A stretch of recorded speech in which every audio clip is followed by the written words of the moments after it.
Now for our roundtable, News Channel 5 political analyst Brian Crowley. And Brian is somebody who worked in Tallahassee, covered the state beat for so long. Talk to politics of environment. We've got water releases. You have so many, as I said to Mr. Eichenberg, so many disparate interests. You have people who are concerned about their safety around the lake, said we need releases. Interest on the lake, saying we need lower water levels. You're ruining fisheries there, ruining tourism, recreational fishing. The obvious huge concerns on our coastal communities, concerns among the farming communities to the south. It's a Gordian knot for anybody to deal with. Give us some perspective there, because it's been a debate that's gone on forever. The ultimate solution, somebody say, get more water south. That's still some years away. Well, it's a hugely complicated issue, and it has been for decades. I mean, people may forget that I think it was the year 2000, Bill Clinton announced a huge thing, and everything was supposed to be done by now, and of course it's not.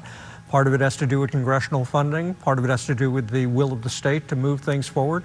A lot of it has to do with the Army Corps of Engineers, which we tend to look at the Everglades as it's our project, why aren't you working on it? But the Army Corps of Engineers have projects all over the country, many of them much bigger than the Everglades that they have to deal with. And you know, their funding is not unlimited either. Eric Eichenberg does a very, very good job of working his way through the complications of DC and Tallahassee, because he's worked in both of those environments. And he understands sometimes you have to compromise to move forward.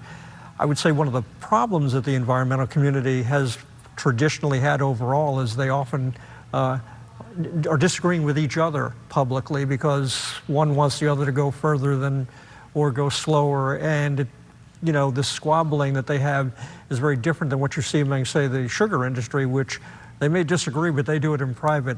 They're together when they're dealing with Tallahassee and Washington. The debate goes on and on and on, and we'll see where it lands. We'll be covering the story a lot in the coming days, weeks, and months. More analysis. What else is top of mind here right now? So much going on in the news. What's on your plate? Well, you know, one of the biggest things going on right now is that a company announced that Castle Key, which is a subsidiary of Allstate, announced an up to 54% rate hike for condo owners' homeowner insurance.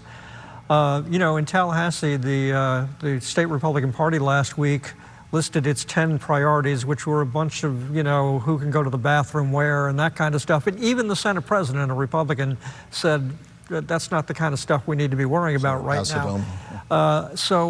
You know, when you're looking at people facing the possibility of an average homeowner's increase of 54%, you know, that's the legislature and frankly the governor have done a very poor job of reining this stuff in. They need to, you know, do a much better job. And people are also facing huge auto insurance increases. And there was a story last week in the Insurance Journal that says they're having difficulty selling homes from Sarasota to Naples, in large part because of homeowners insurance, and they're starting to see a collapse of the homeowners market. No guarantee that Democrats and the minority for so long could do any better of a job. Nonetheless, when do we start seeing the impact? People, and you always point out rightly so, it's always the economy first. When do we start seeing the impact of what you just talked about at the ballot box in Florida? You know, I'm sure you do too. I hear about homeowners and auto insurance every day. All the time. Everybody I talk to, they'll at some point mention the insurance issue. It's huge, and they're not going to blame D.C. for what's happening in Florida. I think the legislature needs to stop worrying about what Disney is doing and worry more about what's happening in individual homeowners, because it's only getting worse.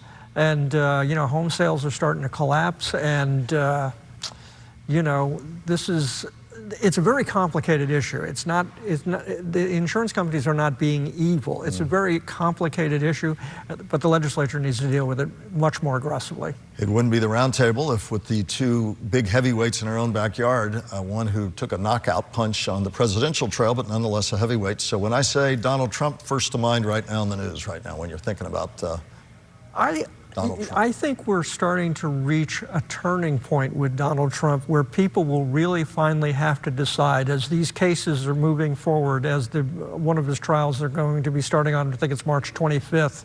I think that now that people are seeing a lot more court action, a lot more trial action, I have a feeling that some people are going to start wondering whether or not this is really the direction we need to go in. And when I say Ron DeSantis, you say right now? I say Ron DeSantis needs to get more involved with the environment. He's been pretty good about it, but he needs to be great about it. He needs to start thinking about signature issues that make him a governor you want to remember when he leaves office, like Lawton Childs, Bob Graham, Ruben Askew. Ergo, the insurance issue, perhaps? Yeah, the insurance issue could go a long way, and I think he needs to walk away from all of the woke stuff that he did for his presidential campaign and really make it clear that his #1 concern is Floridians. As always, appreciate your insight and eloquence, and we'll have more of it, my friend, on the other side of the break. We'll be back in just a moment.